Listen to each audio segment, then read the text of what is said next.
Saludos desde el oeste de la isla de Montreal, esto es de sur a norte, la actualidad hispanoamericana según las noticias publicadas entre el lunes 28 de abril y el viernes 2 de mayo de 2025. Comencemos con los países que limitan con el Atlántico Sur. En Argentina, el gobierno autorizó la exportación de gas licuado a un consorcio de capitales nacionales y extranjeros y que trabajará sin intervención del Estado, según anunció la agencia Xinhua. Xinhua también informó que el gobierno argentino reforzó la seguridad en la frontera que comparte con Bolivia y Paraguay. Europa Press, por su parte, mencionó que el presidente argentino Javier Milei confesó que alcanzó a pedirle perdón al Papa Francisco por criticarlo de mala manera. Xinhua terminó la semana informando sobre un sismo de 5.5 grados en el noroeste argentino, sin daños reportados, y que el 88% de los productos industriales argentinos ya no tendrán que pagar derecho de exportación. En Uruguay, la agencia Xinhua informó que los sindicatos aprovecharon las celebraciones del Día de Trabajo y propusieron sustituir el aporte patronal a la seguridad social por un impuesto a las ganancias de las empresas y así financiar las jubilaciones. Ahora subamos por los países mediterráneos, donde esta semana Europa Press anunció que el presidente boliviano Luis Arce fue ungido como candidato por el movimiento al socialismo para las elecciones generales que tendrán lugar en Bolivia este 17 de agosto. Esta misma semana, el presidente boliviano Luis Arce consolidó una alianza con la Central Obrera Boliviana para las elecciones en el Poder Legislativo, según declaró el presidente y el dirigente sindical Juan Carlos Guarachi, citado por la agencia Xinhua. Finalmente, Xinhua agregó en la semana que el presidente Luis Arce promulgó un aumento salarial de entre 5 y 10%, retroactivo desde el 1 de enero, y que los empleadores tienen hasta el mes de julio para hacerlo efectivo. CNN, por su parte, anunció que anularon la orden de arresto contra el expresidente boliviano Evo Morales, quien también competirá en las elecciones presidenciales del mes de agosto. Y llegamos a la costa del Pacífico, donde Chile vivió un sorpresivo crecimiento económico en el mes de marzo, superando en 3,8% su rendimiento en el mismo mes del año pasado, como indicó Prensa Latina. Prensa Latina también dio cobertura a un terremoto superior a los 7 grados que sacudió el extremo sur chileno y donde el mismísimo presidente Gabriel Boric modificó sus actividades de la semana para prestarle atención a la consiguiente alerta de tsunami y el reporte de las olas. En el Perú, Deutsche Welle y la agencia Xinhua informaron sobre una nueva denuncia contra el sentenciado expresidente Pedro Castillo, ahora por supuestamente solicitar dinero a 2 ministros de su gobierno. La agencia Xinhua también destacó que, según los datos del primer trimestre del año, la actividad turística receptiva en el Perú creció en un 3,6%. Finalmente, Prensa Latina reportó sobre el naufragio de una nave de la Marina de Guerra del Perú que chocó con un carguero de petróleo mientras realizaba labores de vigilancia en el río Ucayali en el Amazonas. En Ecuador, la agencia Xinhua informó en la semana sobre los esfuerzos del gobierno para intensificar la vacunación contra la fiebre amarilla en la región amazónica. Xinhua también informó sobre los sindicalistas que marcharon por las calles de Quito, Guayaquil y Cuenca para conmemorar el Día del Trabajo y pedir al nuevo gobierno de Daniel Noboa mejores condiciones laborales. Y llegamos al norte amazónico. En Venezuela, la vicepresidenta Delcy Rodríguez desmintió públicamente las proyecciones económicas negativas del Fondo Monetario Internacional para Venezuela, según informó Prensa Latina. La agencia Xinhua resaltó en la semana el inicio de la campaña electoral para renovar la Asamblea y los gobiernos de los estados en Venezuela y donde Nicolás Maduro anunció un masivo despliegue progubernamental. CNN, por su parte, dijo que el máximo tribunal de la ONU le recordó al gobierno de Venezuela que no debe realizar elecciones en la región del Esequibo, aún en disputa con Guyana. Esta semana varios medios dieron seguimiento al caso de una madre venezolana separada de su hija de 2 años por las autoridades migratorias estadounidenses durante su vuelo de repatriación. La agencia Xinhua informó que el gobierno de Venezuela decidió denunciar al gobierno de Estados Unidos ante la UNICEF.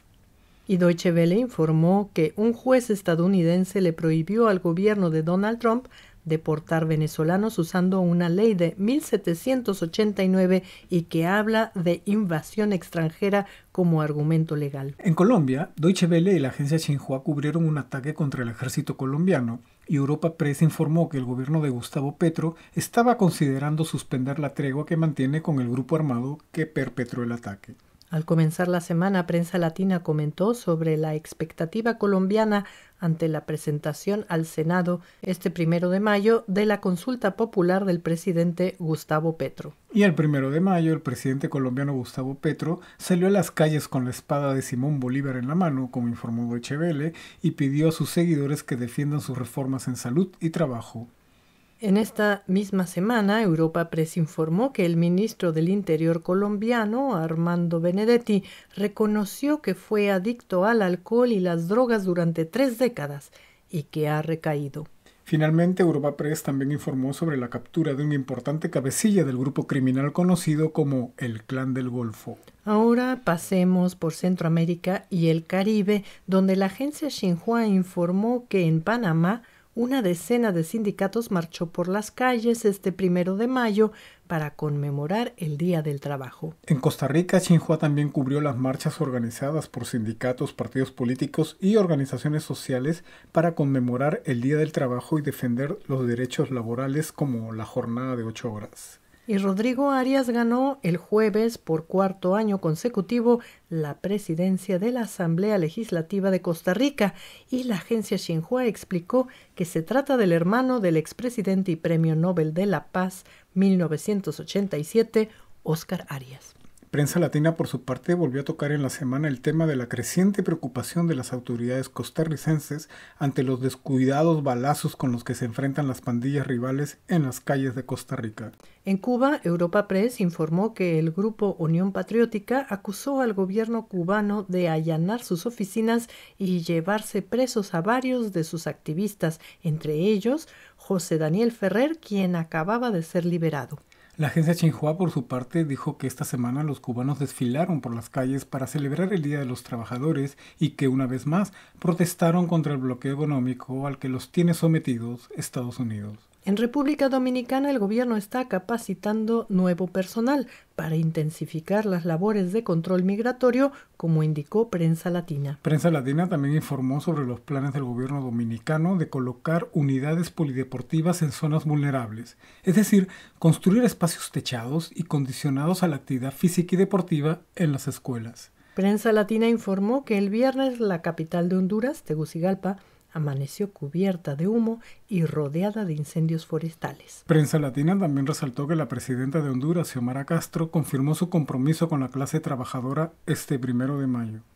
En El Salvador esta semana la atención de los medios estuvo puesta sobre el migrante salvadoreño Kilmar Abrego, deportado por error como venezolano, y sobre un carguero detenido en Panamá con droga proveniente de El Salvador, según reportó Prensa Latina. Deutsche Welle, por su parte, informó sobre la estrecha relación que existió hasta el 2022 entre los grupos pandilleros y el presidente salvadoreño Nayib Bukele. Finalmente, Prensa Latina anunció el inicio del censo agropecuario y pesca en El Salvador. En Guatemala, Prensa Latina informó que el movimiento campesino bloqueó carreteras esta semana en señal de repudio al sistema judicial. La misma Prensa Latina informó sobre $260 millones invertidos en la expansión hospitalaria en Guatemala, gracias al respaldo del Banco Centroamericano de Integración Económica.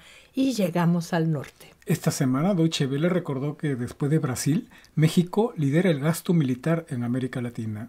La agencia Xinhua informó en la semana que las autoridades de México y Estados Unidos llegaron a un acuerdo sobre el uso de aguas fronterizas y la presidenta mexicana Claudia Sheinbaum reveló a los medios que su gobierno recibe 55 migrantes diarios por razones humanitarias. Prensa Latina, por su parte, señaló que México mostró un superávit comercial superior a los $3,000 millones en el mes de marzo y que comenzó la construcción del tren que unirá las ciudades de México y Querétaro.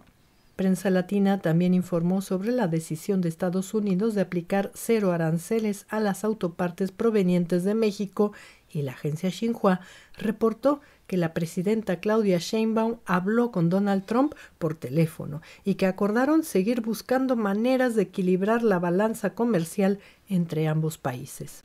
Finalmente, CNN informó que el secretario de Trabajo, Marat Bolaños, anunció una reducción gradual de la semana laboral para llegar a 40 horas semanales en el 2030. Y finalizamos con el dato de la semana. Esta vez nos centramos sobre las remesas, el dinero que envían los migrantes a sus países de origen. En el caso de Nicaragua, Honduras, Guatemala y El Salvador, las remesas son vitales y representan alrededor del 20% del Producto Bruto Interno. Para países como Perú, México, Colombia y Bolivia, las remesas representan menos del 4% del Producto Bruto Interno. Y en países como Panamá, Uruguay, Chile y Argentina, las remesas no llegan ni al 1% del Producto Nacional, según datos publicados por CNN esta semana. Bueno amigos, esto fue de sur a norte, desde la isla de Montreal en Canadá, donde el lunes se celebraron elecciones y en las cuales ganó un gobierno liberal minoritario encabezado por Mark Carney.